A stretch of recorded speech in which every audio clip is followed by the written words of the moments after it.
नमस्कार अनि स्वागत छ समस्त शास्त्र प्रेमीजनलाई मेरो युट्युब च्यानल अमृत सापकोटामा। आजको यस श्रृङ्खलामा म हजुरहरु समक्ष श्रीमद्भागवत महापुराणको एकादश स्कन्धको अध्याय 1 देखि 5 सम्मको सारांश प्रस्तुत गर्न गइरहेको छु। यसरी कुनै एक दिनको कुरा थियो। ऋषि दुर्वासा, विश्वामित्र लगायतका अन्य धेरै ऋषिहरू मिलेर पिण्डारक भन्ने क्षेत्रमा धर्मकर्मको विषयमा गन्थन मन्थन गरेर बस्नु भएको थियो।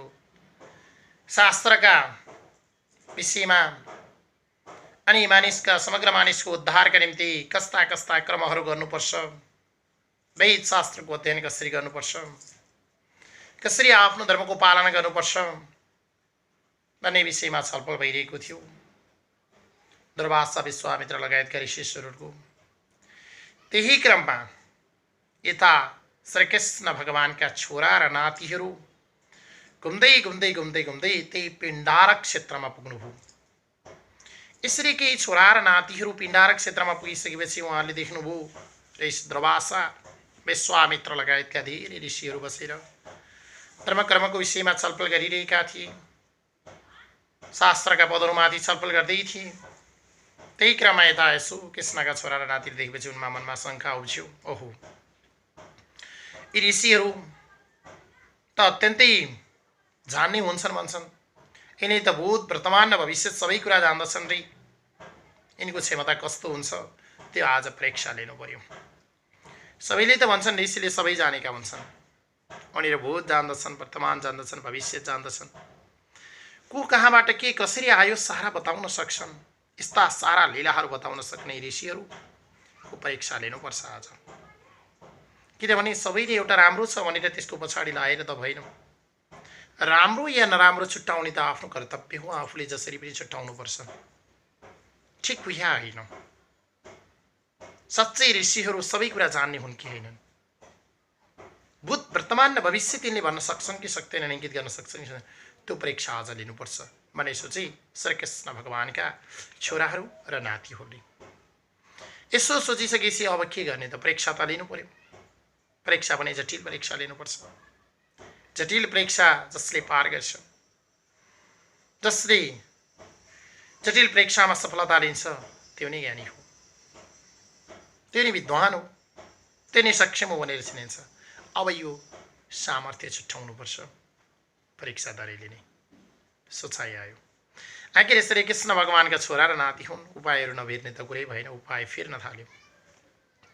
यस्तो उपाय लगाए कि उनीहरूले जुन साम्बवतीका छोरा साम्ब थिए, सी साम्बलाई स्त्रीको वेश धारणा गराइदिए। अलि उता लगाएर सर्लक्क कपाल राख्थे, ओठभरि लाली दल्दिए, आँखामा गाजल लगाइदिए, सर्लक्क साडी र ब्लाउज लगाइदिए, हातमा छमछमी बज्ने चुरा लगाइदिए, औला औलामा औठी बिराइदिए, सर्लक्क कानमा गहना, घाँटीमा गहना झुन्डाइदिए, नाक छिडेर मजाको फुली लगाइदिए।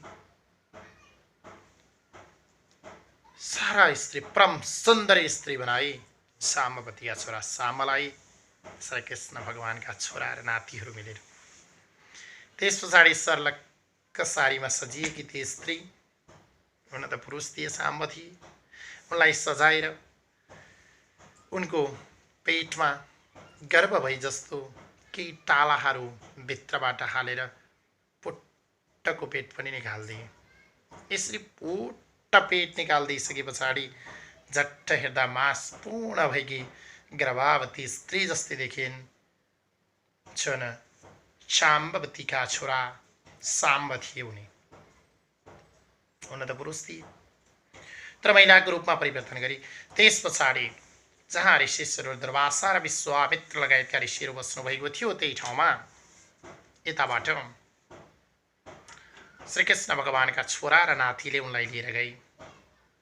ऋषिहरूलाई प्रणाम गर्दै छोरा नातिले भन्न थाले, ओहो ऋषिहरू, दुर्वासा, विश्वामित्र लगायतका सबै ऋषिहरूमा हाम्रो प्रणाम छ।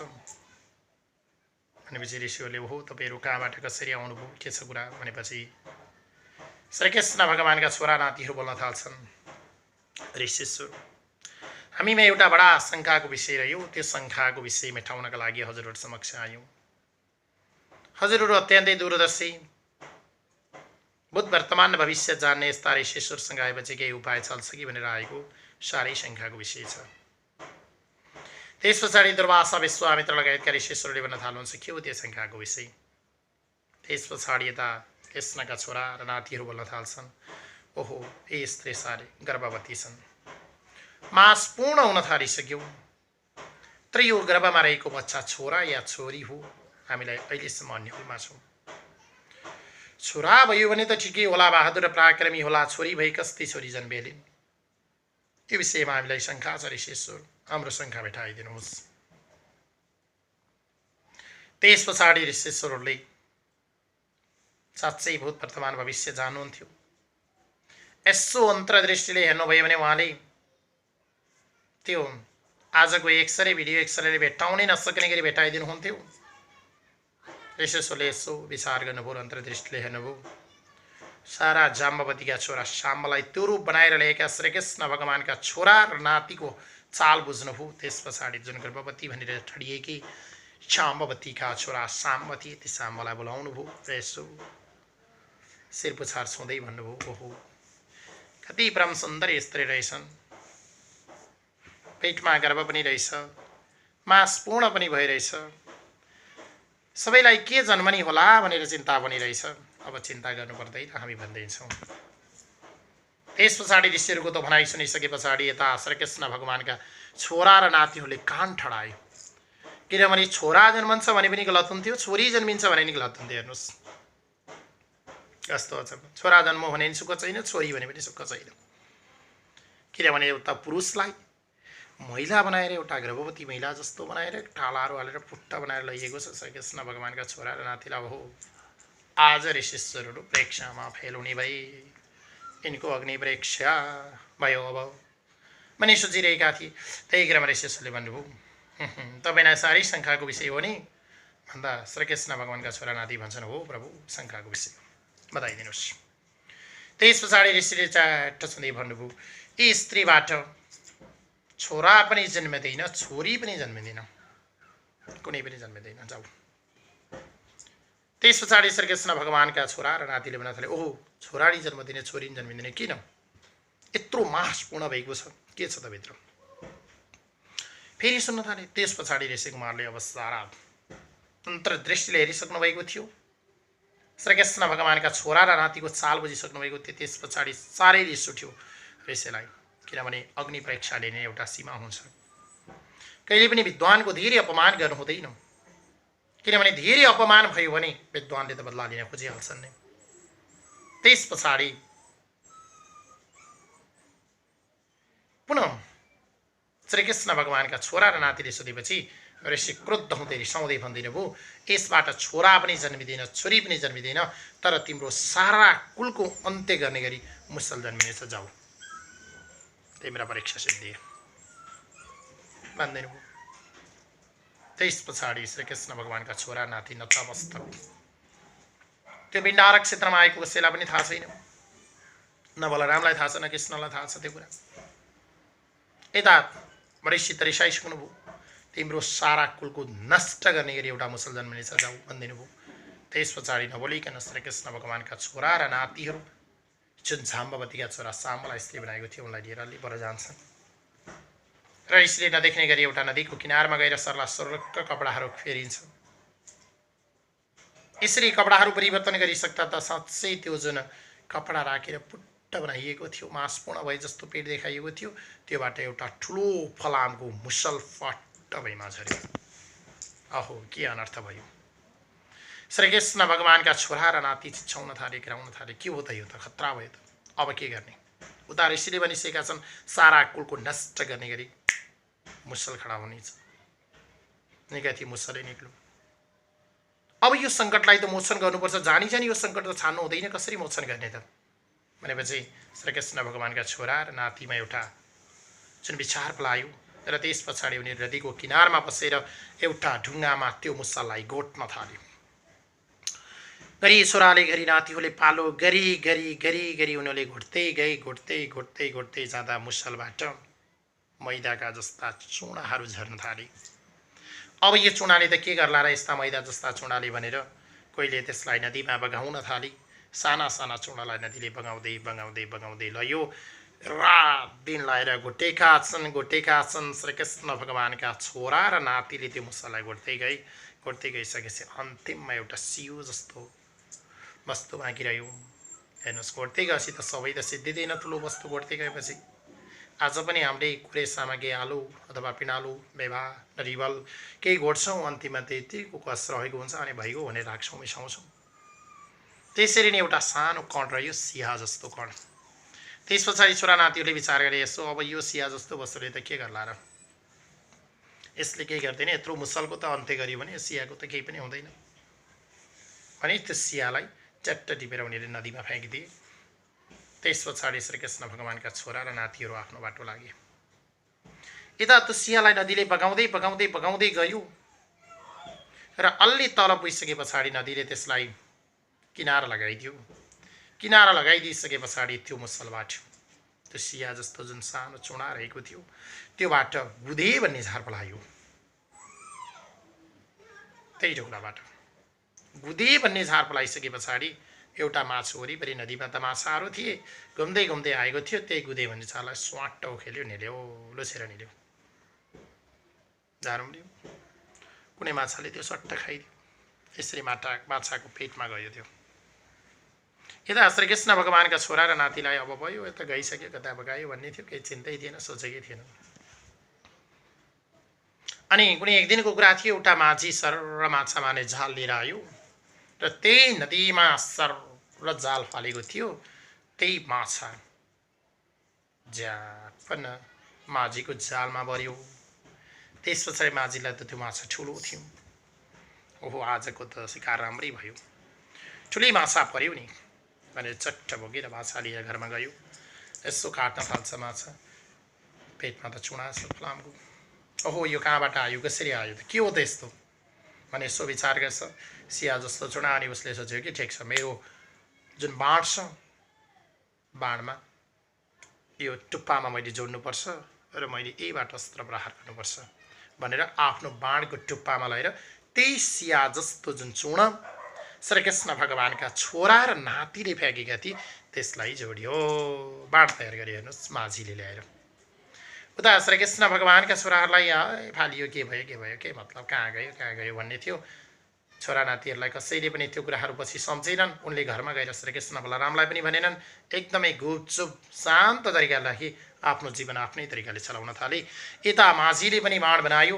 अब कुनै दिन यो प्रयोग गर्छु मैले, अथवा केही कुनै शिकार गर्नको लागि बनाउनेछु भन्यो। आफ्नो बाँडको टुप्पामा जोड्यो, राख्यो। अब बाँड भन्यो त्यही मुसलबाट।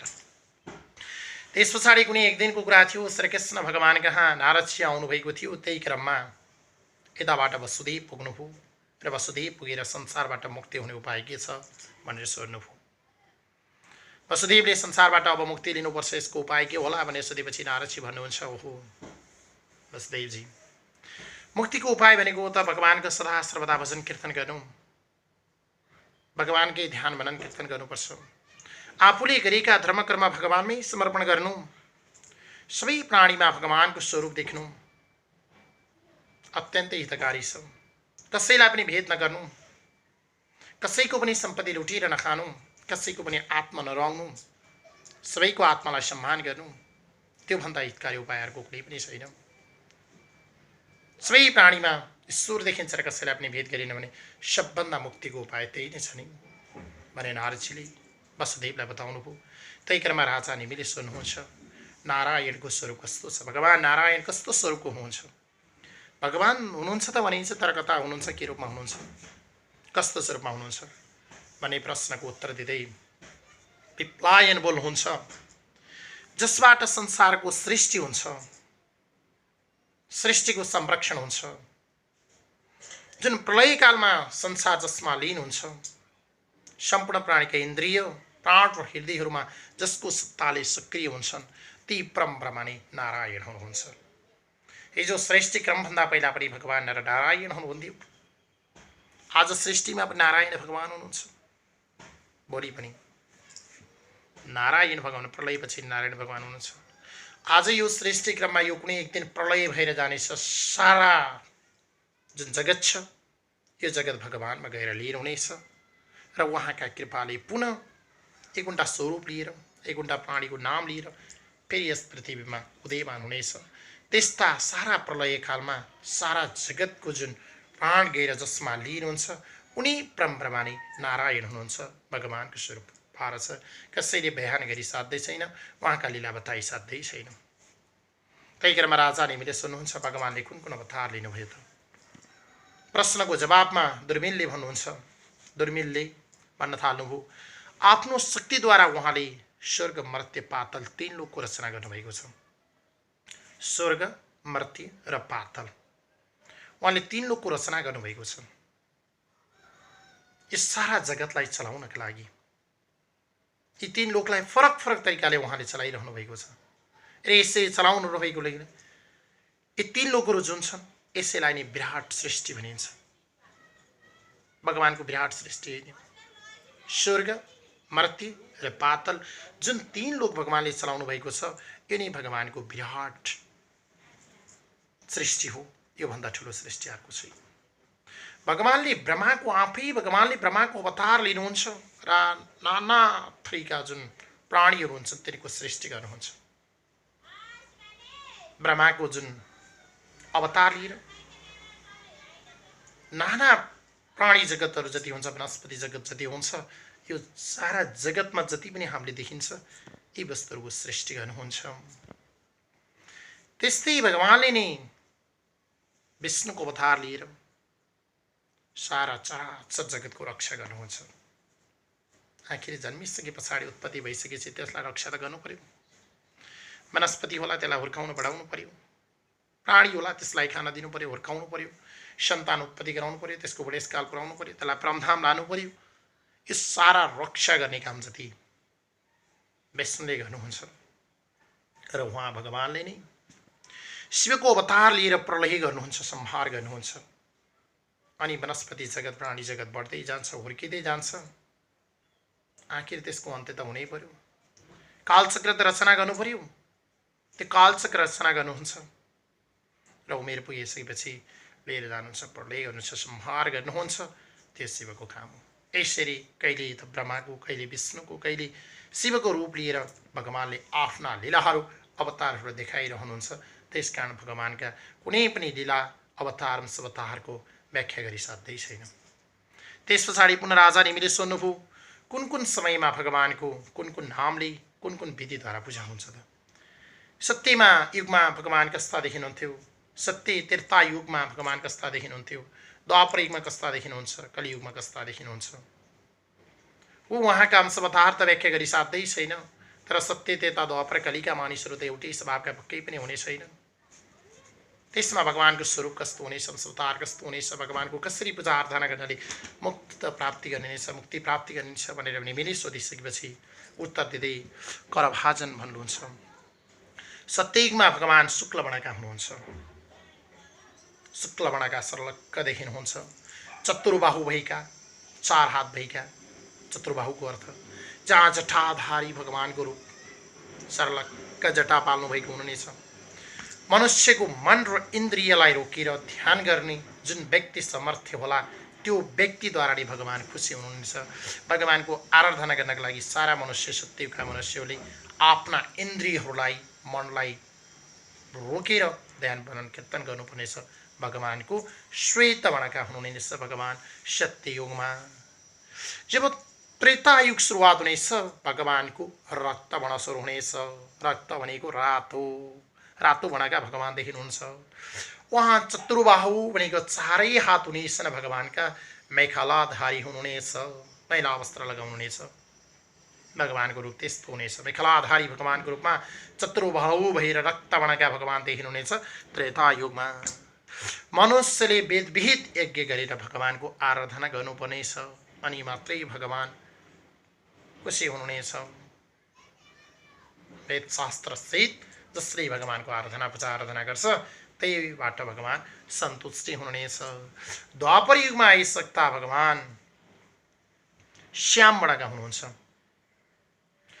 श्याम वर्णको देखिनुहुनेछ। चतुर्बाहु भगवानका पनि हुनेछन्। श्रीवत्सयुक्त भगवानको रूप हुनेछ। यसरी श्रीवत्सयुक्त भगवानको रूपलाई मनुष्यले वैदिक र तान्त्रिक दुवै पद्धतिद्वारा भगवानको आराधना गर्नेछन् र गर्नुपर्नेछ। जसले बौद्धिक र तान्त्रिक पद्धतिद्वारा भगवानको आराधना गर्नेछ उसैले मुक्ति अवश्यमेव प्राप्त गर्नेछ। त्यस पछाडि जब कलियुग लाग्नेछ, कलियुगमा पार्षदहरू र अस्त्रसहित सीतापति श्रीरामको पूजा गर्नुपर्नेछ। श्रीरामको पूजा गरे पुग्छ। कलियुगमा श्रीराम नाम मात्रै उच्चारण गरे तापनि लोकको कल्याण हुनेछ, परलोकमा मोक्ष पाइनेछ। किनभने कलियुगका मानिसहरू अत्यन्तै दुराचारी पापी हुनेछन्, काममा व्यस्त हुनेछन्, बिहान बेलुकी के खाउँ मात्रै भन्नेछन्, घाँसका पछि मात्रै दौडिनेछन्, भगवानका नाम कीर्तनहरू जप्ने छैनन्। त्यस्तो अवस्थामा उनीहरूको मोक्षको उपाय भनेको कुनै वेदशास्त्रको अध्ययन गर्नेवाला हुने छैनन्। भए पनि जो वेदशास्त्रको अध्ययन गर्नेछ तिनले पनि अल्प ज्ञान लिनेछन् र तिनै अल्प ज्ञान लिएका अथवा वेदशास्त्रको अध्ययन गरेर कुनै ब्राह्मण वर्गहरू अथवा कुनै व्यक्तिहरू पारङ्गत भइहाल्यो भने पनि त्यसको अपमान गर्ने अन्य व्यक्तिहरू जन्मिनेछन्। यसको अस्तित्व छैन, ओहो भगवान कहाँ छ र ईश्वर देखाई भन्ने जस्ता कुतर्क लाग्ने व्यक्तिहरू बढी हुनेछन्। त्यस्ता कुतर्क लाग्ने व्यक्तिहरूले राम राम जपे मात्रै मोक्ष प्राप्ति गर्नेछन् कलियुगमा मानिसले। यसरी भन्नुभयो। यसरी भनिसकेपछि हो हेर्नुहोस्, कलियुग हो यो आज तपाईँ हाम्रो। कलियुगमा हामी अत्यन्तै व्यस्तता छौँ, वेदशास्त्रको अध्ययन गर्ने मौका छैन। वेदशास्त्रको अध्ययन गरिहाल्यो पूर्णता दिन सकिँदैन, अनि पूर्णता दिएको कुनै विद्वानहरू रहेछ भने हामीले अपमान गर्छौँ, उसको अस्तित्व छैन भने चाहिँ कुरा गर्छौँ।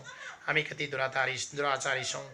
घाँस बाँसका पासका लागि पछि दौडिरहेका छौँ, अर्कालाई रोउन पछि पर्दैनौँ, मार्न पछि पर्दैनौँ, पछार्न पछि पर्दैनौँ, अर्काको अपमान गर्न पछि पर्दैनौँ, कसैको सम्मान गर्दैनौँ। हामी हेर्नुहोस् आफ्नो मात्रै सर्वोत्कृष्टता ठान्छौँ, अर्काको आत्मा पनि एउटै हो भन्ने हामी कहिल्यै पनि सोच्दैनौँ, अर्कोमा भेद गर्छौँ। यस्ता कुकर्म गर्ने हामी कलियुगका मानिसहरूले मात्र हरि राम राम राम हरि हरि जपे मात्रै पनि मोक्ष प्राप्ति भइन्छ भनेर शास्त्रमा लेखिएको छ भने त यस्ता श्रीमद् भागवत महापुराणका कथाहरू सुनिन्छ, पुराणका किताबहरू घरमा राखिन्छ, देवताको अस्तित्वलाई स्वीकार गरेर बिहान बेलुकी पूजा गरिन्छ, जप मनन्त ध्यान गरिन्छ भने मुक्ति अवश्यमेव छ। हाम्रा जस्ता सुकै कुकर्महरू पनि पखालिएर जानेछन्। पापहरू जति छन् हामी मोचन गरेर फाल्नेछौँ तब मोचन हुनेछन्। त्यसकारण राम नामले मात्रै पूर्णता हुनेछ। जय बोलो श्री कृष्ण भगवानको। ओम नमो भगवते वासुदेवाय नमः। ओम नमो भगवते वासुदेवाय नमः।